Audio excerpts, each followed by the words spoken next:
Exercise 1.2 question number 1 हमें prove करना है कि अंडर रूट 5 एक इरेशनल नंबर है। सबसे पहले हम मान लेते हैं कि अंडर रूट 5 जो है वो एक रैशनल नंबर है। हम अज्यूम कर लेते हैं, यहाँ पर मैंने लिखा है ब्रैकेट में अजम्पशन। अगर अंडर रूट 5 एक रैशनल नंबर हमने मान लिया तो अंडर रूट 5 जो है वो पी बाई क्यू की फॉर्म में होगा, जहां पर पी और क्यू क्या होंगे, को प्राइम होंगे और इंटीजर्स होंगे। को प्राइम क्या होते हैं? को प्राइम नंबर्स वो नंबर्स होते हैं जिनका कॉमन फैक्टर 1 होता है, जैसे 2 और 3। इनके अगर हम फैक्टराइजेशन करें तो इनका कॉमन फैक्टर 1 आएगा, तो उन्हें हम को प्राइम नंबर्स कहते हैं, जहां पर पी और क्यू क्या होंगे, को प्राइम नंबर्स और इंटीजर्स। ठीक, तो हम यहां से भी स्क्वायर करेंगे, यहां से भी स्क्वायर करेंगे, यानी कि स्क्वायरिंग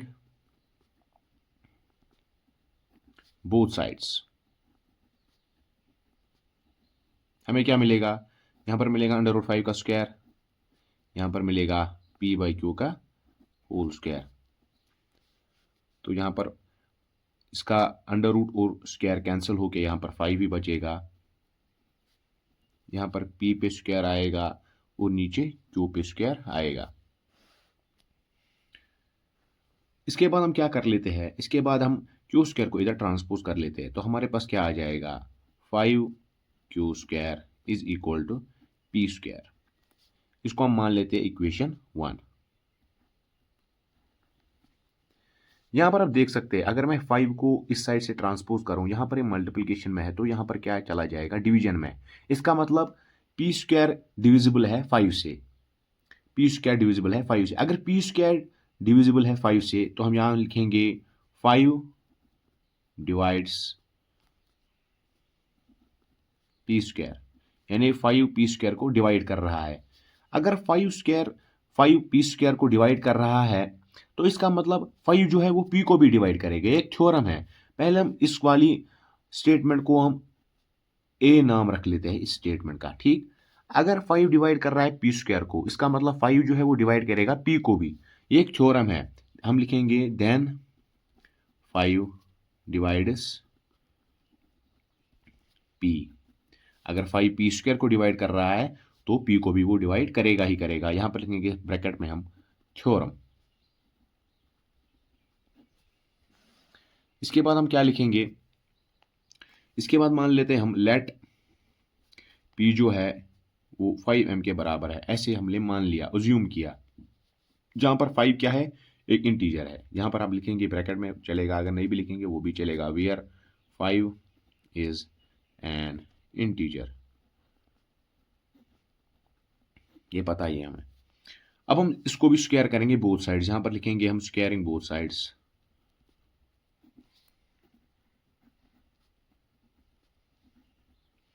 जब हम बोथ साइड स्क्वायर करेंगे तो पी स्क्वायर आ जाएगा बराबर 5 का स्क्वायर होता है 25, यहां पर m का स्क्वायर आएगा ऐसे। इस वाली इक्वेशन का हम नाम रखते हैं 2।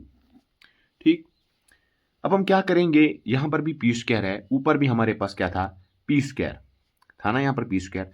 तो हम पी स्क्वायर की वैल्यू इक्वेशन 1 में डाल देते हैं। पी स्क्वायर क्या आ गया, पी स्क्वायर आ गया 25m²। तो हम लिखेंगे putting value of P square in equation 1। Equation 1 जो है इसमें पी स्क्वायर का वैल्यू डालेंगे तो हमारे पास क्या आ जाएगा, 5 क्यू स्क्वायर ऐसे ही आएगा, 5 क्यू स्क्वायर, पी स्क्वायर के बदले क्या आएगा, 25m², 25m²। अब हम 5 कॉमन ले लेते हैं यहाँ से 5 क्यू स्क्वायर आएगा, यहाँ से 5 अगर हम कॉमन ले तो ब्रैकेट में आएगा 5m²। यहाँ पर हम लिख सकते हैं साइड में टेकिंग 5 कॉमन, तो 5 और 5 कैंसिल हो जाएगा। यहाँ पर क्या बचेगा, Q square is equal to 5m²। फिर से वही, यहाँ पर अगर हम 5 को इस साइड से ट्रांसपोज करेंगे तो 5 क्यू स्क्वायर को डिवाइड करेगा।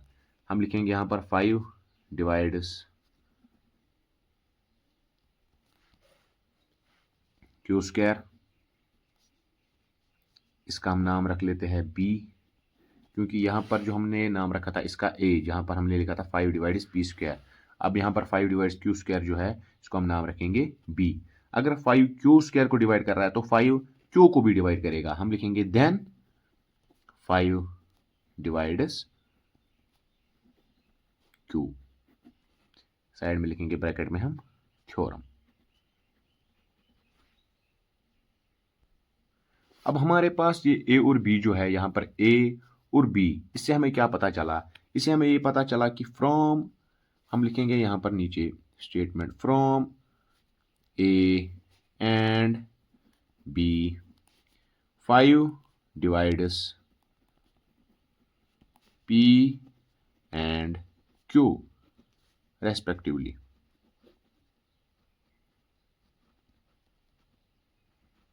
ठीक, 5 जो है वो p को भी डिवाइड करता है और q को भी डिवाइड करता है। इसका मतलब 5 कॉमन फैक्टर है p और q का। लेकिन हमने क्या मान लिया था? हमने मान लिया था p और q जो है वो को प्राइम नंबर्स है, यानी कि उनका कॉमन फैक्टर खाली 1 आएगा। लेकिन यहां पर 5 भी उनका कॉमन फैक्टर आ रहा है। इसका मतलब क्या है? It means 5 is a common factor of P and Q। इसके बाद हम क्या लिखेंगे? It means 5 is a common factor of P and Q, therefore P and Q are not co-prime numbers। हमने यहां पर मान लिया था कि P और Q जो है को प्राइम नंबर्स है, लेकिन यहां पर 5 भी इनका कॉमन फैक्टर आ गया। इसका मतलब P और Q को प्राइम नंबर्स नहीं है। इसका मतलब हमने जो अज्यूम किया था ऊपर वो गलत आ गया। हम लिखेंगे फिर लास्ट में इट contradicts our assumption।